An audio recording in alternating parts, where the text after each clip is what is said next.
Hi, I'm Steve at Wellbeing Education. What I'm going to try and convince you in this video is that there's somehow a connection between the development of a strawberry and the development of a child's behaviour through school. Now, the first thing that I want to observe is that you would never imagine when you see how a strawberry begins, what it's capable of becoming at the end of that process. And I think that's true with a child's education as well. And the second thing I really want to note is that a strawberry needs very different inputs. It needs very different stimuli in its early stages than it does as it develops into flourishing at the end. And that's true with students too. A strawberry goes through a whole series of different phases where it gradually matures and becomes entirely unrecognisable from its beginnings. And I think that's absolutely true for pupils and students as they progress through education. And yet somehow in education, we often have one system that effectively works all the way through primary schools, a 6-week holiday, and then quite often a substantially different system that treats that child and has different expectations and techniques in order to help that child flourish. It treats them in an entirely different way. So what I've tried to do with the behaviour strawberry is to break down developing behaviour into 4 stages that help us understand what a child needs, what effective behaviour support looks like at those stages, and then to sort of question how our practice helps encourage and develop the next stage of growth in a child's behaviour. Okay, let's start with stage 1. What I've tried to do with the behaviour strawberry is to recognise that there really are a series of different needs that a child has, and it's not really based on their age, it's based on their experiences so far and the sort of behaviours that they've already developed that we can then build upon. So stage 1 is really for the early stages of behaviour development, where a child's behaviour might be broadly said to be inappropriate for the context. I mean, sometimes people say antisocial behaviour. For me, antisocial behaviour is really just the wrong behaviour for the context that you're in. Stuff that might be deemed antisocial in school could be excellent at a party, for example. But the first stage in any child's development of behaviour is to understand what's necessary for the context that we're in. So in early primary school, we're obviously talking about sitting nicely, listening, sharing, paying attention, kindness, those sorts of behaviours. And we tend to use 2 tools in particular to take a child from that inappropriate antisocial behaviour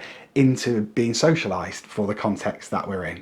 And those 2 techniques tend to be wrapped up in the policy. We tend to use behaviour rewards and also sanctions and consequences as well. So from a very young age, we say to children, if you do the things that we're asking you to do, nice things will happen, we'll give you stickers, we'll smile at you, there'll be rewards. If you don't do the things, then after a series of warnings, etc., there are consequences that pertain to that.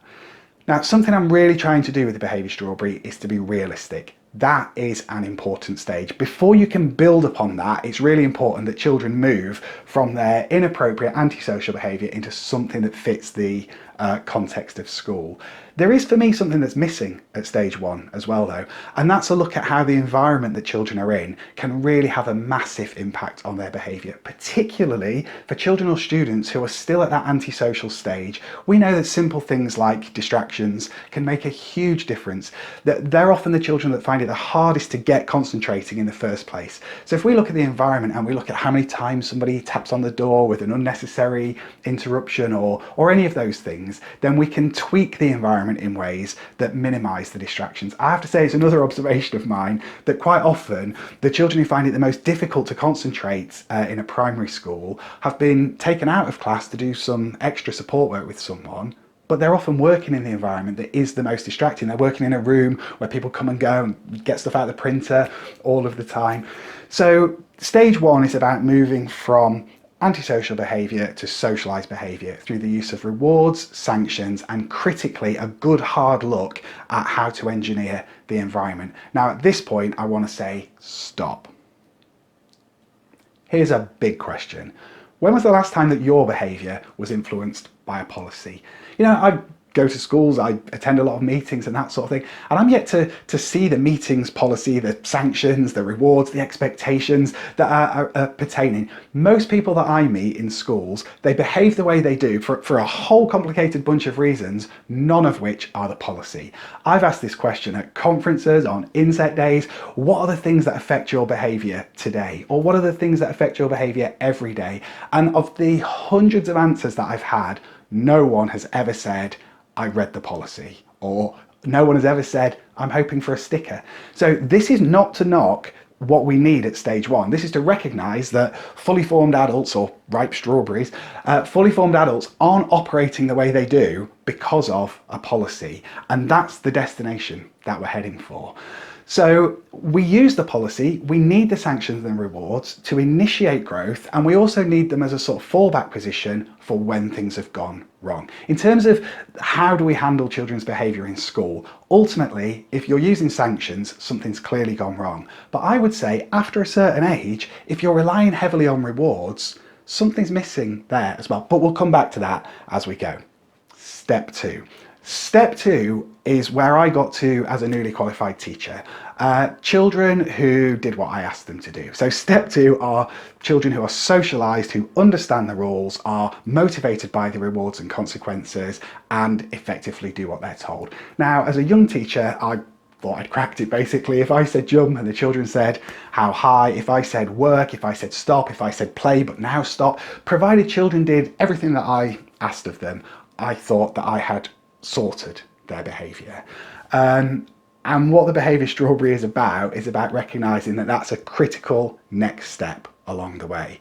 But if we're not careful, there's a danger that we can stop right there. We can be complacent. And what we've achieved at that stage are compliant children. I mean, helpful children is a nice way of putting it, but not necessarily independently minded children, not necessarily children who are ready to take their place in secondary school. You know, I've run school assemblies where children have sat up with their arms folded as neatly as they can, looking desperately into my eyes, please give me a sticker. Now, step two is working fantastically right there, that children who will do anything for a sticker. But I have to recognise something. If children are still doing that in year 6 and they're heading off to secondary school, there's going to come a point where the very tricks that we've relied heavily on in primary school don't work anymore. We've achieved quite a degree of compliance, arguably a degree of control, which is again an important step to go through, but what we haven't achieved is self-discipline, which again is giving you a clue to sort of where the destination is on this. I know there are schools out there, I know there are secondary schools out there who pride themselves on the rigidity of their discipline system, on just how controlled the children are. And again, I want to be completely realistic about this. That is progress, but it's not the destination. You know, if children have learned through fear or through reward, at the end of their education, they've learned that those are the things that make them behave the way they behave. When they leave education, I think we've let them down. I think we've missed, unless they go and join the army, where that might be, you know, the existence that they can have. If they go into the bigger, wider world of work where people don't notice, don't reward them all the time, where if they wanted to, you know, they could probably slack off a bit, they will never fulfill their potential. So we need to tackle step one. We need to move children to step two, but then we absolutely need to think about what step three is. You know, this is something schools have done a lot of work on recently. It's certainly my passion. This is behaviour for learning. Now, what does behaviour for learning look like? Behaviour for learning looks like working when your teacher leaves the room because you're absorbed in your work. Behaviour for learning looks like trying to solve your own problems rather than relying on someone else. Behaviour for learning looks like being satisfied with the task that you've done, not because someone gave you a sticker at the end of it, but because you're proud of the work that you've done. Behaviour for learning looks like curiosity, asking questions because you want to know, even if they're beyond the curriculum. Behaviour for learning looks like taking a pride in the task that you've completed. Again, satisfaction for its own sake. The reward there is not merit points or stickers or a trip to the zoo. The reward there is someone else looking at your work and saying, wow, you're fantastic, that's fantastic. So part of the methodologies that we explore in the Behaviour Strawberry are all about the classroom-based techniques, the pedagogy that can really help children focus, while, particularly in primary school, while they're at their most receptive, focus on moving themselves from a dependence on external validation more towards a process of internal motivation. Okay, so after step 3, behaviours for learning are fully embedded, what's next? For me, that's step 4. Step 4 is behaviour for life. You know, there are children in schools who maybe don't push in the dinner queue for fear of getting caught, because they're back at step one, and they need to understand that there are consequences for behaving, you know, inappropriately.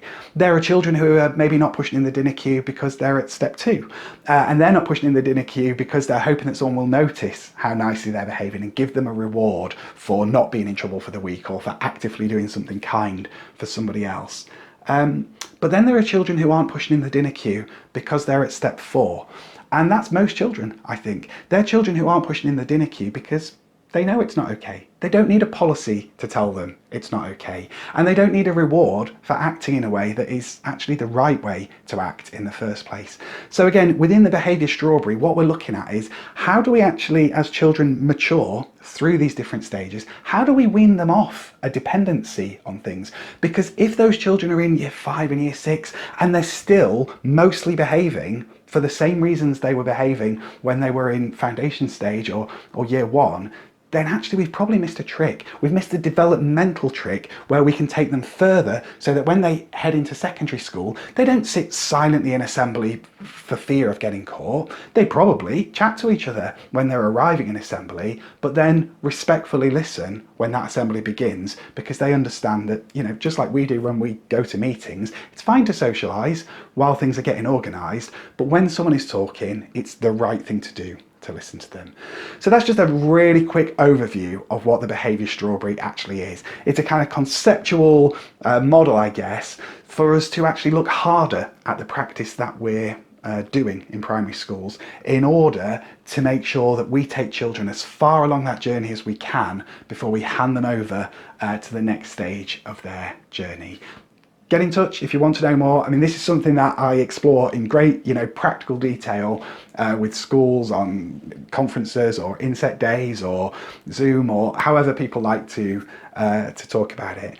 But hopefully I've done something there to convince you that there is at least a fanciful connection between strawberries and children's behaviour in school.